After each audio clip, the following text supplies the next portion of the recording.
The summary comes down to two words: maintenance matters, especially from a cost point of view.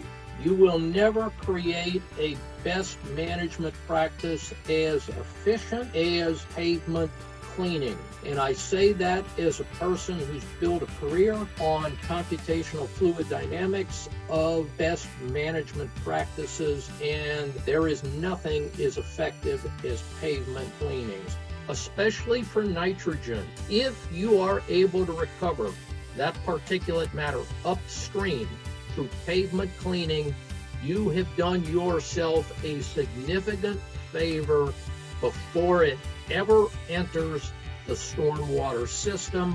And finally, if you didn't need more of a rationale for maintenance, look at the cost of separation and recovery. And let's just pick on total nitrogen for this purpose. BMP treatment trains, about $935 per pound of TN recovered. The Florida database for BMPs from FDEP, that goes up to $1,900 per pound. If I look at screened hydrodynamic separators, now we're over $3,000 per pound. If I go to maintenance activities like street sweeping, I'm down to $165 per pound, and catch basin cleaning at $1,000 per pound. Why wouldn't you implement maintenance practices? Building all the BMPs in the world are not going to solve the problem, and you don't have enough dollars to do so.